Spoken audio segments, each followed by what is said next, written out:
Hey, what's up guys? We're back again with a new meta Mega Knight deck that allows you to be bad and still beat some of the best players in the game. If your opponents overspend Elixir once, your speedy counter push of Mega Knight plus Prince will take their towers right away. Especially with the Mega Knight jumping and the Prince charging quickly, your opponent will have no time to replenish their Elixir. After you gradually get enough damage with Spear Goblins or maybe get a glorious Prince or Mega Knight connection, you can finish off the game easily with Minor Poison. This is a top level Minor Poison deck on training wheels. But unlike bikes on training wheels, this thing moves the same speed. And despite it being so easy, unlike what you would expect, it's still one of the best Mega Knight decks in the game. All you have to do with the deck is stack up Spear Goblin huts and defend with Mega Knights as your opponent gets furious. And when they overcommit, you punish them and gradually whittle them down with Minor Poison. Let's jump right into some games, hurl some Spear Goblins at our opponents, and assert dominance. Lots of love to everyone that's using creator code SirTag to make all the daily videos possible. We got a game against the Poofy Panda, one of the most fun names I've ever seen. Poofy, Poofy, Poofy, let's go.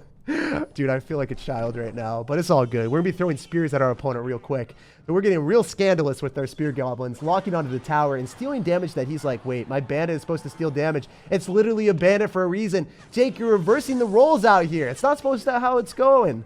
Come on now. He's like, wait, why is that working? So I think Poofy Panda has to poof up his big push if he wants to get some nice damage. This is not going well for him. He's going to end up having minions and Electro Wizard and Bandit, so it's got to be Pekka.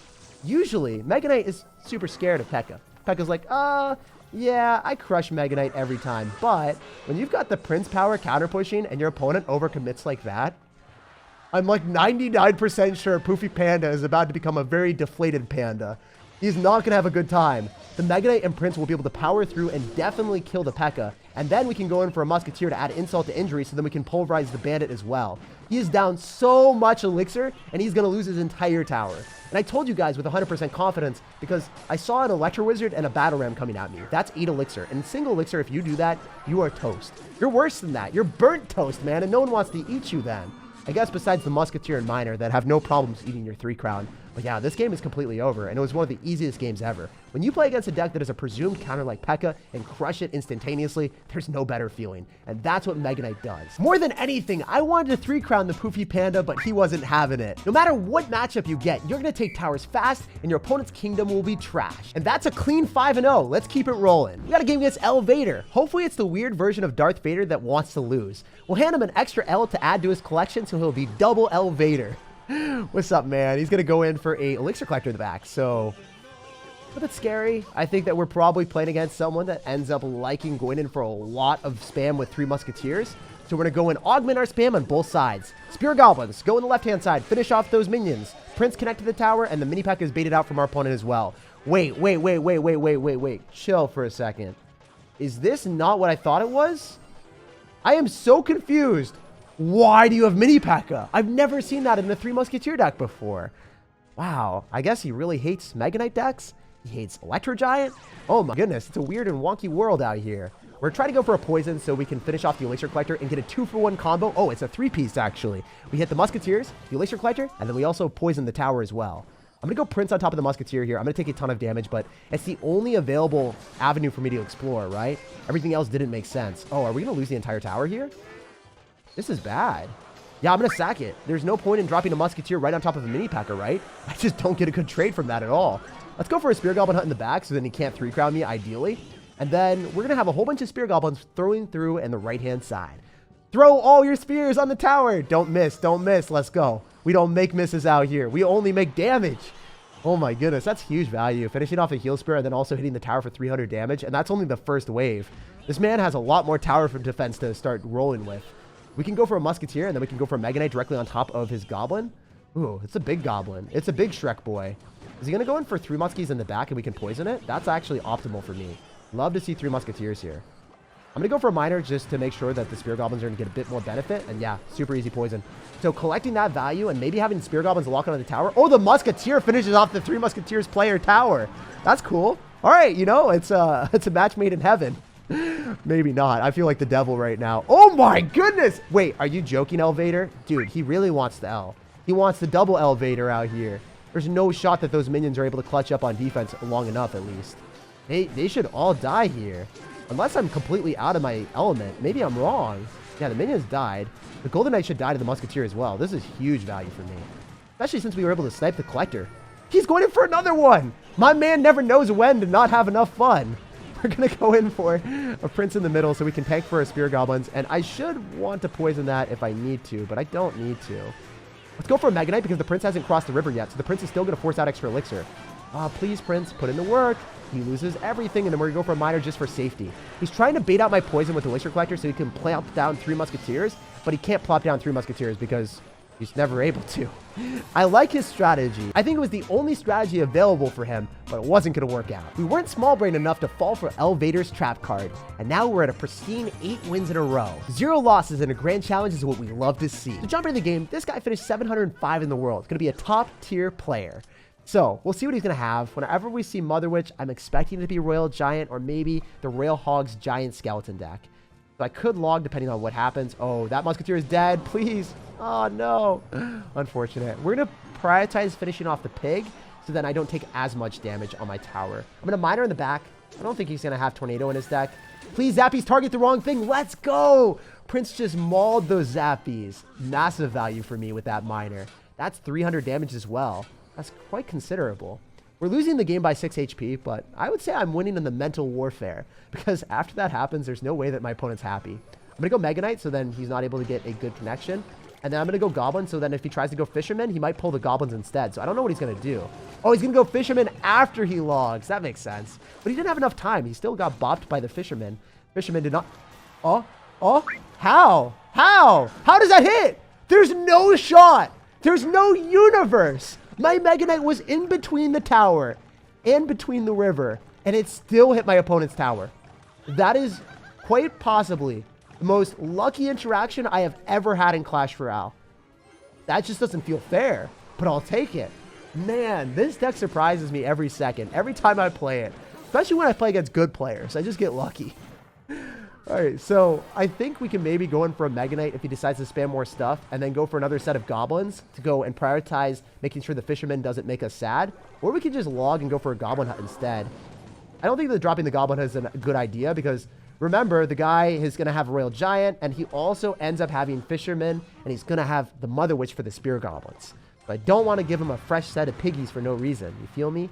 Probably going to go in for a Fisherman and go and pull, so... Let's go in for Goblins here. So the Fisherman is going to prioritize the Goblins as usual. And then maybe we can just go for a poison on his tower because that's going to be our best way of accruing damage over time since I can't really guarantee that I'm going to get damage through a Skeleton King and get my Prince through. It's not really going to work. So I'm going to miner and use my poison as the direct source of damage. If you get a lot of damage early on, you can kind of just carry the rest of the game utilizing miner poison. At least that's the strategy that I fall back on, especially against top tier players. Oh, I might have messed up. I need to go in for a Mega Knight here. I don't know if I can kill the Skeleton King. Guys, I'm so scared. I don't want to lose this game. Oh, we're still alive. We can log. We can kill the skeletons. If any of the skeletons jump on my tower, I'm going to be so dead. Okay, thank goodness. We can go for a Prince. If he goes in for a Fisherman, we should be okay. So then the Prince gets targeted instead of the Mega Knight. Mega Knight making massive moves. We're going to go in for a Miner here. He actually gave me the well plate. I don't know if that's sarcastic or not. I don't know. I'm going to go for a Poison again. The Mega Knight is going to not be tanky. Oh, it is tanky. That's good because then the Miner is going to be able to give us more damage. I think this is the point where we just fast cycle him because he's probably better than me at the game and we don't want to lose. You guys ever been in that situation where you're like, oh crap, I'm beating someone super good. I just need to win the game immediately. That's what I'm doing. I'm flinging cards at my opponent and letting my Mega Knight deck carry me. So if you like just winning when you're playing against better people than you, probably the deck for you. Super easy deck. And it just gave me an unbelievably unfair win. As you can see, the guy finished over 2,700 medals at 705 in the world. One of the best players in the game. Yo, we got a game against someone that finished 577 in the world. Let's get it. So we were playing against a much better player. This guy is probably going to be better than me. I'm a bit scared. Oh my goodness. I'm going to go in for a Prince here and we'll see what's cooking. Whenever we see Goblins, I'm expecting it to be a fast cycle deck. I hate how the Goblin locks onto my tower. I need to drop the Prince up a little bit further than that. Massive misplay. Already costing me 100 damage. So I can go for a Poison. I'm fully expecting our opponent to end up having, I would say, a Royal Giant deck. We see Goblins and we see Fishermen. So I want a Mega Knight in the back and make my presence known. It's giving us a lot of love. We'll give him some love back and we'll see what happens. Maybe we can go in for a Poison on top of the Hunter. Yeah, I'm going to go for a Poison on the Hunter because he's going to have to go in for some type of mini tank. He's going to lose his Phoenix Egg, and we should be able to finish off the rest of the Hunter utilizing our Poison. So, the difficulty arises when we realize that the Monk is not something that is going to be our friend. We got to go for goblins to finish it off, and then we got to go for a prince off to the side. And I think I'll be okay against the RG, but you never really know. He's going to log as well. Interesting. Because he doesn't get another RG shot from the log. It was smart, though, I guess. We can go goblins. He's going to have monk and cycle. Ugh. Tough situation for us. How are we going to win this? So if we decide to go in for a mega... Oh! Oh, no way! How did I get that shot? That was a miracle. I thought for sure I was in a really bad spot. But we're back in business. All it takes is one miracle prince connection, and then you connect yourself with an even situation every time. That's what's up. Wow, this deck is really surprising me, and my opponent too. There was no universe where I thought that would happen. Okay, all right, we take those. I'm going to Mega Knight in the back and slow roll. The Spear Goblins are still going to give us some decent value. I'm going to go for a poison on top of the Hunter. The Spear Goblins will be able to guarantee that the Monk isn't going to be that much of a problem either, right? He's going to kill the Spear Goblins with the Monk, but it's not that bad. Spear Goblins might stay alive. Maybe one of them will. Maybe one little Spear Goblin. Come on, Sally the Spear Goblin. Don't die on me right now. Okay, yeah, she's alive until she isn't. I'm going to go in for a Prince here as well because I'm pretty sure the Mega Knight evaporates the Goblins. The Mega Knight's not going to jump on the tower. It's just going to die while jumping, which feels really weird. Oh, man. We're taking the tower with the Prince. That Prince is absolutely insane with its damage potential. If you evaporate your opponent's Spear Goblins, Goblins, Skeletons, that's all it takes for you to get decent damage with the Prince. I think saying decent is pretty shameless, you know. It's way more than decent. But yeah, that's all it takes. Remove your opponent's distractions utilizing your Mega Knight or your log or your poison. Just got to use some sort of splash damage, and then you roll through and you win the game. With 20 seconds remaining, we came back in one of the most down in the dumb situations that I thought the game was completely over. Super solid stuff against a top ladder player with a top ladder deck. I mean, playing against Royal Giant is one of the best decks in the game, and we crushed it. I also don't think it's fair to say that I crushed it. It was mostly the Prince. He's the MVP of the game and our hearts. And that Royal Giant player was extremely talented too. He finished at over 3,000 medals at 500 in the world. I can't believe our deck carried us to beat someone like that. Let's get it. We got a game against Ice. What's up, man? So first things first, we're going to go and try to melt you with the Spear Goblins, and you're going to go for Hog Rider. Okay. So he's got Earthquake and Hog Rider. Definitely a conundrum for my Spears. I don't think they're going to get that much value. The one thing that you guys got to do if you're using Spear Goblin Hut into a Hog Rider when they've got Earthquake, try to go for your Spear Goblin Hut on the other side. It will still pull the Hog Rider, and then the Spears will not get destroyed by the Earthquake. So what I'm saying is the Spear Goblins from the Spear Goblin Hut will not die, even though the Spear Goblin Hut does die. And then the Spear Goblins will counter the Hog Rider because they're able to fire from a distance. We'll show you guys that as the game plays out. Optimally, we're just going to go for Mega Knight and not have our entire base shaken up. But if we are forced to do that, it's not that bad. No, Musketeer, you're fallen but never forgotten. The good thing about this is the guy did a pretty bad trade overall. He dropped a log, so now he has nothing for Goblins. So we can go for Goblins against his Hog Rider. If he Earthquakes, it's just a lot of elixirs, so I don't think he's going to go Hog Rider Earthquake unless he does it, like, later on. Yeah, so he's stacking up enough elixir to have the Earthquake and cycle. So we can go for Goblins and Mega Knight, and that would fully shut down the Hog Rider every time. Alternatively, we could cycle Prince directly into his Musketeer and then go for a Mega Knight if he goes in for a Hog Rider on the other side. And I like that a lot more. I feel a bit more comfortable with that interaction. Oh, he's going to go Ice Spirit. This man is a mischievous man. I don't like this at all, bro. Stop it. He's spending a lot of elixir to keep that thing alive. Here we can go with a Mega Knight, and then we can go in for our Goblins afterward, and that should be able to shut down the Hog. He could go for a Log because he is going to have it back in cycle, but ideally what we have is the Mega Knight tanking for the Miner. So you guys see that the Miner is not getting shot at by anything. Oh, never mind. The Mortar decided to troll me. Come on. I wanted to show the Miner in a pristine amount of health. But I guess, you know, as my Miner's health falls, so does my opponent's tower. And that is it. That game is over. So as soon as you get decent counter push with one Mega Knight or one Prince with your Miner when your opponent's down elixir, you walk away with a win. It's a control deck until it gets out of control for your opponent, and then you just Miner poison and walk away with a massive amount of damage, and they can't ever catch up. So even if your opponent's going to have Hog Rider Earthquake to destroy your Goblin Hut, your Mega Knight is still going to thrive, while your opponent will have no way of breaking through. All right, we got a game against someone with a Mega Knight banner. Let's go. If he has the exact same deck as me, I would just be marveled right now. I'm going to go in for a Prince in the back if he doesn't cycle a single thing. It's ideal for you to keep the Musketeer since it's your best ranged counter to any balloon. Oh, man. Is this going to be Battle Hero Elixir Column?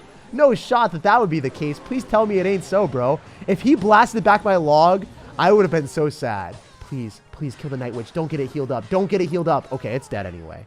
So Battle Healer is usually a pretty bad card unless you have an Elixir Golem or a Golem in front of it. That's why you don't see it in Hog Rider Cycle decks or anything other than like Elixir Golem or Golem. It's just in those two decks for a reason, you know? This guy tried to go in for some scuffed push without a tank. All right, maybe we're going to get damage. Aw, he baited me so hard. I was believing in it. I saw my goblins. I thought they were going to accomplish the impossible and lock onto the tower immediately. But it didn't work out. Also, I said immediately in the worst way possible. I was like, immediately? I don't know, guys. Words are tough sometimes. The guy's going to go in for an Elixir Golem in the back, and he doesn't have Battle Healer immediately, so we can maybe go for a poison. Ooh, no. Against Battle Healer decks, you want to sack up stuff that is like really far ranged. So if you can go in for a Musketeer and cards that the Battle Healer can't latch onto, that is your best card composition. So notice how his Battle Healer isn't able to heal up the Night Witch and it's dying inside the poison. So what we were able to accomplish there was solely because we never gave him a single heal target. When you're running cycle cards, you can finish off your opponent's units and make sure that the Battle Healer can't hit even one thing. And if it doesn't hit anything, then you're able to hit up their units and be like, well, now you have to defend with Elixir Golem to stop our Charging Prince because you can't afford your Electric Dragon. And then it just spirals out of control until your opponent's in a situation of doom and gloom. Oh my gosh, the most intelligent Prince that Clash Royale has ever seen. That was absurd. The Prince went backward towards the Elixir Golem blobs so then we could build up an even bigger Mega Knight push. The Mega Knight push, guys. We've got Goblins, we've got Prince, we've got Musketeer. Well, no, the Musketeer died. We've got the Musketeer in our memories. And I think that this guy will probably want to forget the memory of this game because we have 2 Princes on the map and all 3 of his crowns. And at the end, we have 1 utterly destroyed Elixir Golem player, 2 Princes, and 3 crowns. The most satisfying ending that we could have ever asked for. Like, subscribe for more daily videos, and have an amazing rest of your day.